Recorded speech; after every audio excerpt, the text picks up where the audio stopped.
Hey boys, it's Feeds. Back with another video. I think I found by far the best underrepresented hero in the game, and his name is Khafru the Death Keeper. I wanted to find arguably one of the worst rated heroes.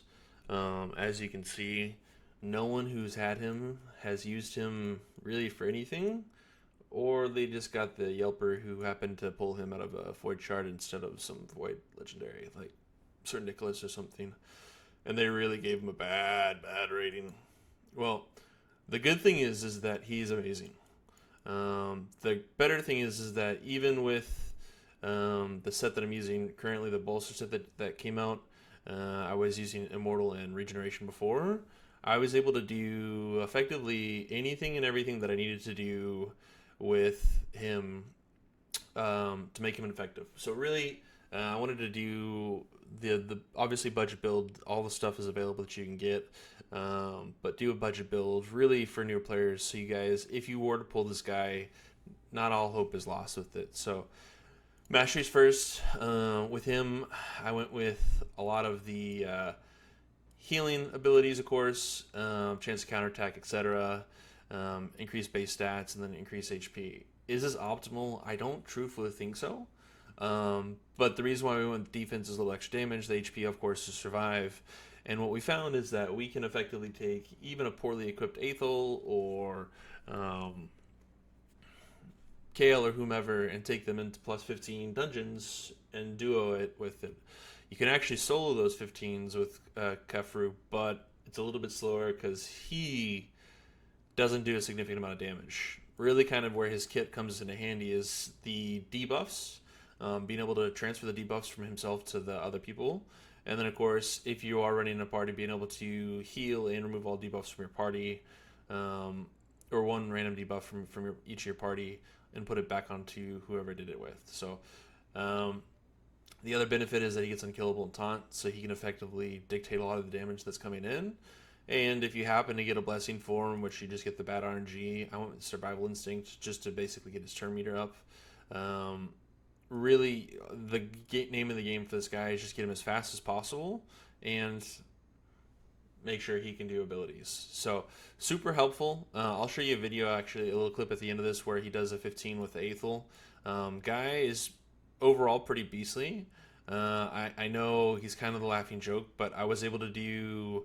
I played him in all content. The only thing I didn't try him in so far was arenas. I'm not quite ready to take him out into that just because I don't really want to drop out of platinum. But in the case that you do get him, I would highly encourage you to do it. Build him very tanky, and then of course focus on as much speed as possible. Really, you need to be probably over 215 to be the most effective, and I think you can do harder content once you get that speed point with them. Really, where you get some of the advantage with it as well is of course, if you don't have any other tanky boys, he does a really good job of being tanky boys. So anything with high debuffs, even in Doom Tower, for instance, you can still run with him and make him super effective. So I'm going to try him in the Undead Horde's crypts once they open back up. But overall, super happy with this guy. I thought he would be significantly worse just based on the reviews.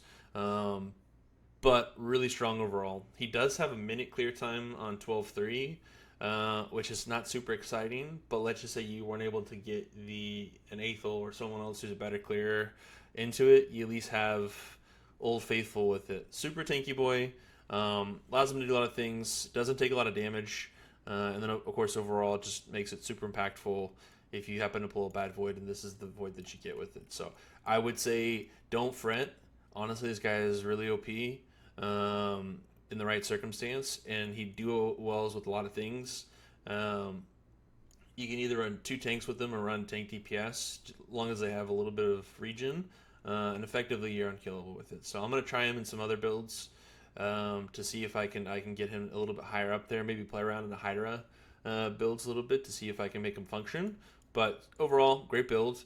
I would want to try maybe going back to regeneration if I could, and then getting his speed point over 215. And I think ultimately you're going to have probably one of the best unknown or unbelieved in heroes in all of Raid Shadow Legends.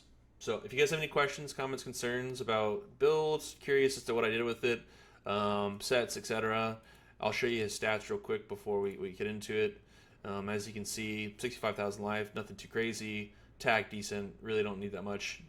Really should have more defense, and then speed's the super important part with it. You could do crit, a crit damage build with them, and maybe rather than going on your HP builds, you could do something a little bit more impactful.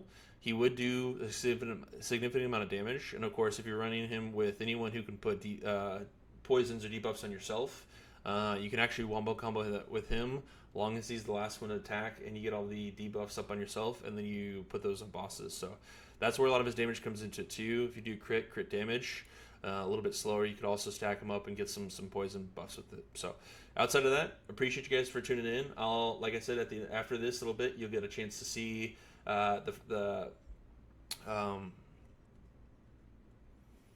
ice giant if you need to see how he does. But he does do a phenomenal job with it and deals with it very easily. So if you have any questions, hit the comments below. Outside of that, thanks for tuning in, and if you like it enough, go ahead and hit the subscribe button. Thanks again, guys.